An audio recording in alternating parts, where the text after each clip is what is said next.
이게 어쨌든 계속 가면 좋은데 장사가 알잖아. 계속 상한가에 치지 못해요.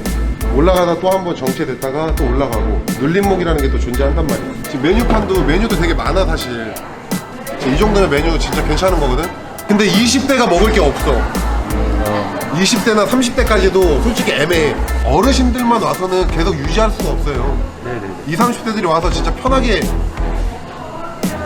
뭐가 있어야 돼. 지금 온 손님이 다시 오게끔 만드는 건 이제 당신 몫인 거야. 뭐든지 할 때 네가 하지 못하면 3만 원이든 5만 원이든 6만 원이든 내고서 형이 맡기라 그랬잖아. 그러니까 이렇게 만들어 놓고 장사를 해야 된다니까. 진짜 이게 진짜 돈 10만 원이면 다 할 수 있는 거거든. 이거 근데 왜 돈 10만 원 안 쓰고 안 하려고 그래. 나는 그런 거 보면 진짜 답답하다니까. 디자인하는 사람들은 이미 족발도 많이 했고 치킨도 많이 했고 떡볶이도 많이 했기 때문에 이미 기본적인 시안들이 다 있어. 이 가게에 어느 정도 문구가 들어갔으면 좋겠다만 툭 던져주면 알아서 만들어. 이런데 돈 아끼지 마. 배달 대행비가 비싸든 말든 네가 실수한 거잖아. 그러면 핑계 대지 마. 네가 2번을 가든 3번을 가든 계속 보내야 되는 거야. 네가 실수를 했기 때문에. 그리고 나 같은 경우는 음식값도 안 받아. 손님을 그렇게 화나게 했으면. 그리고 고객님 마음이 일단 2번 3번 갔기 때문에 마음이 상했잖아.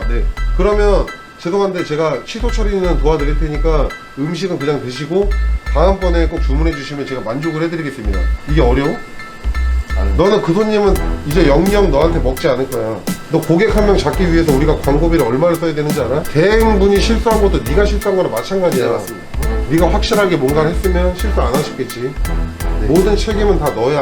그걸 똑바로 해. 그러니까 6시에서 7시 사이에 가게가 풀로 차기 때문에 이제 줄까지 크게 만들어야 되거든요. 밖에 이제 보드판 같은 거 만들어가지고 20분에 뭐, 30분에 뭐, 40분에 뭐. 남들 안 남들 신경 쓰지 마. 무조건 안 쳐. 근데 그것도 너 잘 생각해야 되는 게 네 음식을 배달시켜 먹기에는 메리트가 떨어진다고도 생각을 해봐야 돼. 배달이 많이 뜨려면 진짜로 거의 막 16시간, 17시간씩 해가지고 배달의 민족의 맛집 랭킹의 순위에 올라가야 돼. 그러지 않으면 너는 평생 계속 여기서만 머물러. 맛집 랭킹 기준은 배달의 민족에서도 사실 가르쳐주진 않아. 결국은 제가 봤을 땐 사장 리뷰 잘 달아주고 영업시간 잘 지켜주고 취소 없어야 되고, 그러고 어느 정도 기본 매출 이상이 발생을 해야지만 뭐 30위부터 시작하고 20이 되고 15이 되고 10이 되고 그때부터 이제 조금씩 올라가는 겁니다.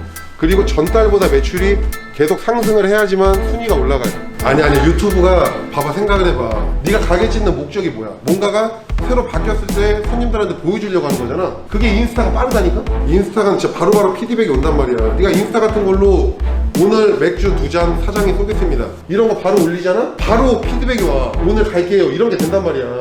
근데 유튜브는 내가 오늘 맥주 쏠게요 이러잖아? 그래도 못 봐. 니께 노출이 안 되면 못 본단 말이야. 인스타를 키우라고. 여기에서 또 보면 떡을 제가 바꾸라 그랬어요. 떡이 지금 구멍이 뚫렸잖아요. 떡도 지금 원래 막혀있는 떡에서 구멍이 뚫린 떡으로 써가지고 양념이 안으로 잘 배서 졸라 맛있습니다. 이런 사소한 거 하나가 음식 맛에 조금 변화를 주거든요. 뭔 말인지 알지? 계속 바꿔야 된다니까. 젊은 사람들이 이제 오기 시작하잖아. 젊은 사람들 많지 않아? 네, 많아요. 그러면 첫 번째가 그거야. 인스타 감성 만들어줘야 된다니까. 여기서 한 단계 업그레이드가 되면 무 접시도 조금 뭔가 화려하게, 그래야지 애들이 무조건 사진을 찍는다니까. 근데 아직 그냥 깔끔한 정도지 막 사진 찍어갖고 어디다 자랑해야 되겠다 이 느낌은 없단 말이야. 분발해. 뭐가 대단하다고 직원들한테 못 맡기고 자기 혼자 일하냐고. 진짜 비효율적이에요. 그렇기 때문에 사람을 가르쳐서 빨리빨리 이제 어떻게 보면 써먹을 수 있게끔 만드는 것도 사장의 능력이에요. 얘기하고 싶은 건 자기가 가장 많이 남을 수 있는 구간을 설정을 해야 된다는 거야. 그거에 맞춰서 직원을 쓰고 직접 배달을 어느 정도 가지 않으면 이제는 배달 장사 하면 안 된다. 나는 그렇게 생각해. 지금 사장님이 잘하는 것만 할 게 아니라 남들이 좀 먹는 것도 만들어줘야 되는 거야. 홀매장 같은 경우는 이제 주류 판매도 되게 높고 하다 보니까 뭔가 원가율이 계속 낮아져요. 배달 매장은 뭐 주류 판매도 사실 없고 손님한테 뭐 리뷰 이벤트로 막 서비스도 너무 많이 나가야 되기 때문에 코스트가 30%가 아니면 막 40몇 프로씩 나와버린단 말이에요. 계속 성공할 수는 없거든요. 언젠간 한 번은 실패를 해요. 근데 이런 친구들은 지금 실패해도 아무 상관이 없어요. 다시 시작할 수 있기 때문에.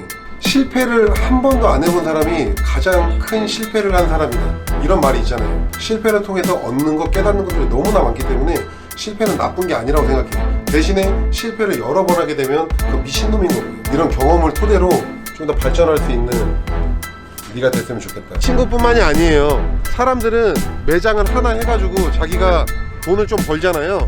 매장을 하나 더 해요. 그럼 매장 하나에서 내가 1000만 원을 벌어. 그 매장 2개 하면 최소한 800은 더 벌 수 있겠다.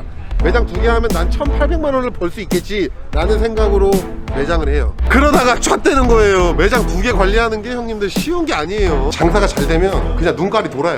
그래갖고 지가 뭘 해도 다 될 거라는 생각을 하거든요. 그때부터 쫙되는 거예요.